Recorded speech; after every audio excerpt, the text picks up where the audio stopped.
Hello friends, in today's video we are doing something different. Over the last couple of years, I have this sweet friend Christy who has she's passed away a few months ago, and she loved to send me books. Whether it was books that she somehow ended up with duplicates of, books that she really loved and wanted me to read that she didn't feel the need to keep on her bookshelves because she was swimming in unread books, she would pass them along to me. And I don't know how she found some of these books, because I've acquired now a lot of books that I know nothing about, I've never heard about, I've never heard anybody talk about them, and we're gonna use today's video to read a handful of them. So we'll go over the 3 books. I don't know what order we're going to read them in, but these are the 3 books we're going to read. One is called The Someday Daughter by Ellen O'Clover. Keep wanting her name to be Ellen O'Connor.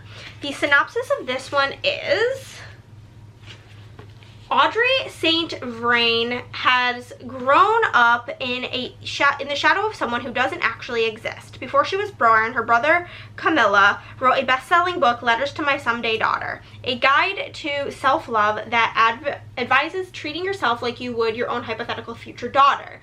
While the world considers Audrey lucky to have Camilla for a mother, she knows a different side of being the someday daughter.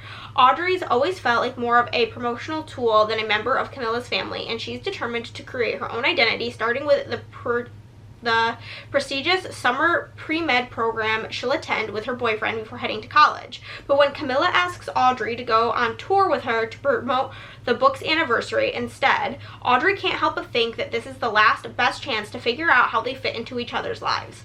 Not someday, but today, just where they are. What Audrey doesn't know is that spending the summer with Camilla and her tour staff, including the disarmingly honest, distressingly cute video intern Silas, will upset everything she's so perfectly planned for her life. So we have that one. Then we have got Suburban Dicks by Fabian Nicieza. This is from the co-creator of Deadpool comes a killer whodunit, an irreverent mystery full of suburban secrets and featuring 2 unlikely and unforgettable amateur sleuths. Andrea Stern thought she'd solve her final homicide. Once a potential FBI profiler, she's now a mother of 4, juggling countless activities with trips to the pool, until she pulls into the gas station to find a murdered attendant and the bumbling local cops in way over their heads. Suddenly, Andrea's back on the trail of the killer, and this time with kids in tow. Determined to unmask the murderer, she joins forces with disgraced local journalist Kenneth Lee. Soon, unusual occurrences and then body parts start to surface around town. As clues come together, the duo discovers simmering radical tensions as decades-old conspiracy, and then the realization that solving the crime will tear their town apart. So we've got that one. It's like a little mystery. And then we've got Goodbye Earl by Leesa Cross-Smith. This is in 2004. Rosemarie, Ada, Caroline, and Casey are in their final days of high school and on the precipice of all things teenagers look forward to when anything in life seems possible, from falling in love to finding their dream jobs to becoming who they were meant to be. In 2019, Casey has returned to her small southern hometown of Goldie for the first time since high school, and she still hasn't told even her closest friends the truth of what really happened that summer after graduation, or what made her leave so abruptly without looking back. Now, reunited with her friends in Goldie for a wedding, she's determined to focus on the simple joy of being together again. But when she notices troubling signs that one of them might be in danger, she's catapulted back to that fateful summer. This time, Casey refuses to let the worst moments of her life define her. This time, she knows to protect those she loves at all costs. Uplifting, sharp-edged, and unapologetic, Goodbye Earl is a funeral for all the Earls out there, the abusive men who think they can get away with anything but are wrong, and a celebration of enduring sisterhood. So, this is obviously inspired by the song Goodbye Earl. So, let's get into them. Alrighty friends, this is the book I'm going to be starting with for this video. Haven't started it yet, and I'm not going to start it today. It's 5 o'clock. I'm going to be working until my friend gets here, but there's no use in listening to a tiny bit of this. I think the audiobook for this is like, I don't know, 10 or 12 hours. It's a pretty long book. It's like 400 pages, but I will hopefully not be a piece of shit and actually come and let you know my thoughts and feelings at about halfway through.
Okay guys, it's finally happening. I'm starting this book. I just want to make sure I don't say anything that's like not mentioned on the back, so give me one moment.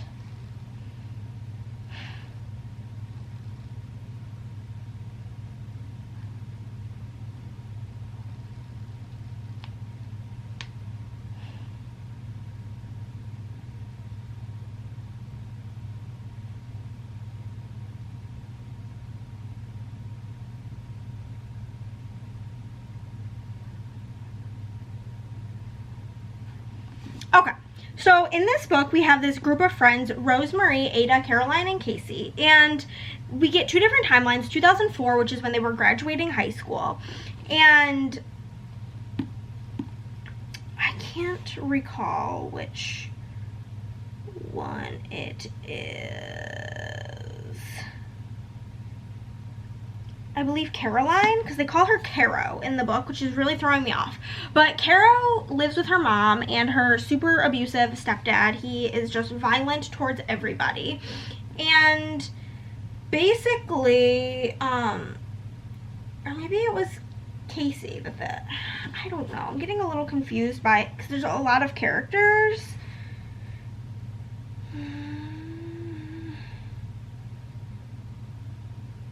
Oh, I know. Casey, I think, is the one who, she basically left town. Something happened and we don't know what happened that caused her to leave town, and now she is back for one of the other girls' weddings. There's all this drama because she didn't come back for this one's wedding, but she came back for this one's wedding, and there's a lot of talk about like domestic violence, but I'm gonna be honest, I'm not following it super well. Like, there's just so many different characters and they're not being super well distinguished for me. One of them's gay, one of them's engaged to some rich guy who's also abusive, which I believe is Casey. She's kind of repeating her mom's cycle. But so far it's giving like a 2. I'm not sure really how I'm going to feel about it, but I'm only 20% in. And it also feels like, hopefully once I'm at like 50%, I'll really like understand who is who within the story. But I'm starving to death. It's 1 o'clock. This audiobook is 12 hours long. I'm a third or 1/4 in, so 12 divided by 4. Oh my god, my eyes. Is 3. So I have like 9 hours left. At 3 times speed is 3 hours. So I'll for sure finish this today without a shadow of a doubt. And I think the next book I'm going to read is going to be for a different video, so it won't really matter to you guys. But we're continuing on. This is a book that does not have a lot of reviews, but I'm not sure if it's one that really needs anymore. Okay, friends, we are about 22% into Suburban Dicks by Fabian Nicieza.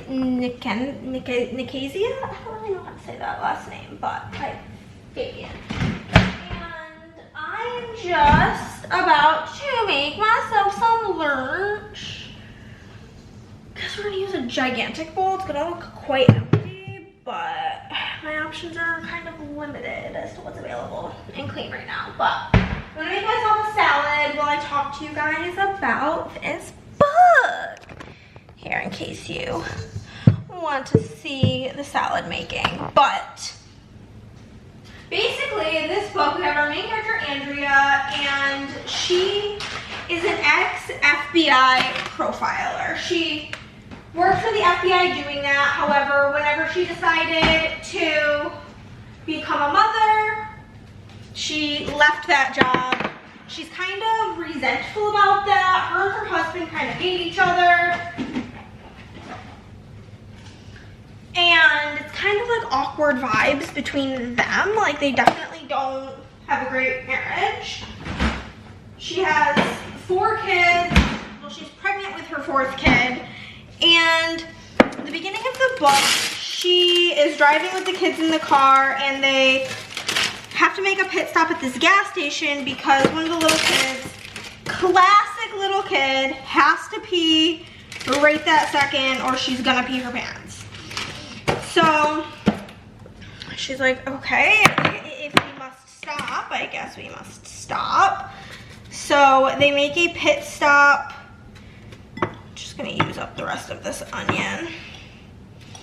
They make a pit stop at this gas station, and when they get out, there is police force there basically being like, yeah, man, like, you can't go in, this is a crime scene. And her daughter just kind of like literally pees on the ground because she's a little kid and she simply can't hold it. And so now she's like, see what you just did there? Now this crime scene contaminated with my daughter's pee. Ha ha ha, sucks to be you. Is literally like the vibes. And so she is now like hyper fixating on this crime that has happened, and she so deeply wants to get to the bottom of it. She's like making it her life mission. And there is also this reporter, Kenneth, who is trying to uncover like the bits of this investigation that have been, that can like greatly be explained with racism and trying to like blame all of these different people of color. And so he's kind of delving into that, and they are crossing paths, and for what I'm going to assume, going to work together to solve this case. I am not the biggest lover of straight up mystery books. I do prefer a thriller than a mystery. And so far this is just giving mystery, but it's reading more currently like fiction, like a mysterious fiction book, rather than reading like a mystery novel. So there's like a potential that will help. Out of the 3 books I'm reading for this video, I think that this is the like one that has the highest number of reviews on Goodreads. So I'm not sure like how like unknown this one is in comparison, but still I think it only has like a couple thousand reviews rather than like 100,000 reviews that like popular books have. So it's going good. As of right now, it's like a 3, but I've mentioned this before, and I haven't mentioned it in a while, but for me personally, when I read a book always starts out at a 3, and it has the possibility of becoming a higher rating or a lower rating based on if it makes me happy or mad. And so far, it hasn't really done anything to me to make me feel one way or the other. It's just currently kind of there. So as of right now, it's seeming like a 3. We gotta mix up our salad to make sure that it's properly dressed. It should be, yeah, it's good.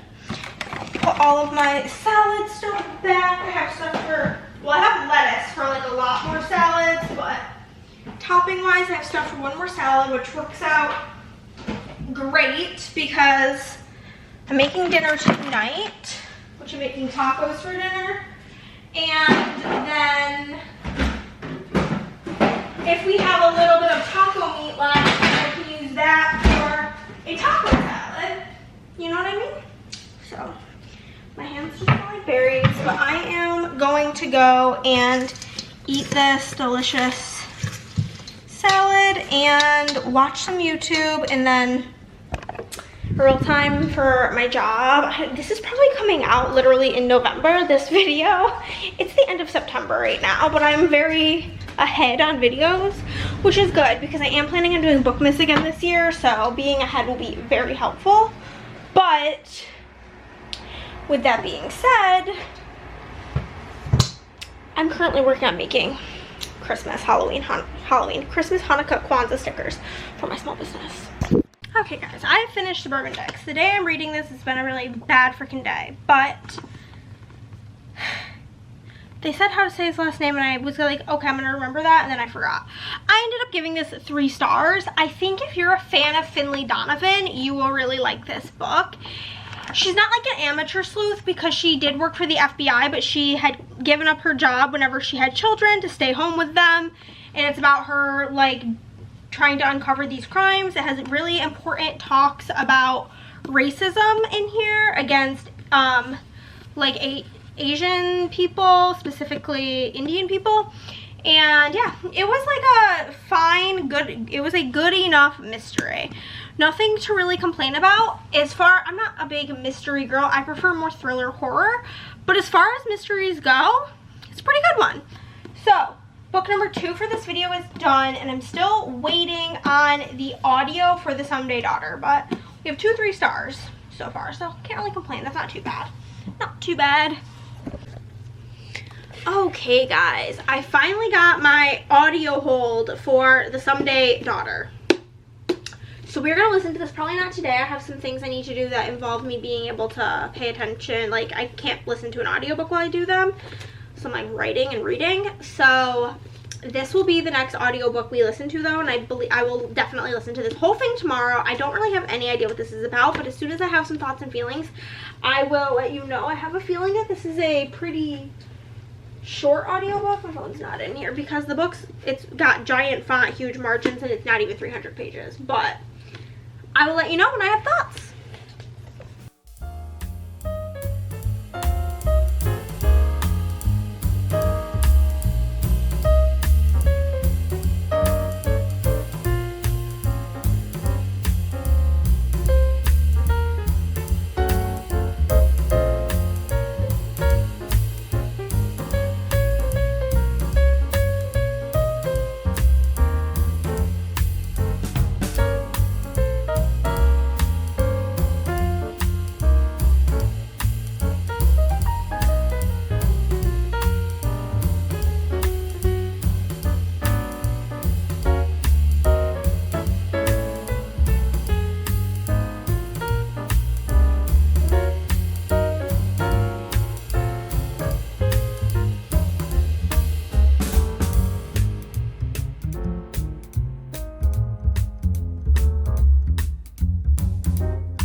This lighting is crazy, but we have some updates. We did finish this book, and I'm officially done with this video.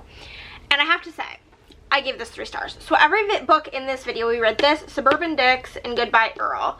All books I had never heard much about, and all of which were 3 stars. I'm not going to give up on underrated and not widely talked about books. There's got to be some real bangers out there, but unfortunately, this video was a lot of just mid books. So in this book, we have our main girl named Audrey, and her mom has this book that she had written before she had her called The Someday Daughter, and it's a bunch of letters to like her future daughter. And Audrey really resents her mother because of this, because she's always been expected to be like a certain thing, a certain way, and there's been a lot of pressure on her whole life because of this book. And her mom was also a super not really there, very hands-off mother, sent her to boarding school, wasn't really around. Like, their house was the type of house that didn't look like children lived there. And she's just kind of felt very unwanted by her parents her entire life and has had all this pressure on her. So now this is the summer before she goes to college, and her mother's going on tour for like the anniversary of this book, and she wants Audrey to go with her, and it's bringing up all of these feelings, and it's really about them working on their relationship together. It was a cute book. It was fine. It was 3 stars. Nothing super to write home about. You know what I mean? But that is everything for this video, and I'll see you guys next time. Bye!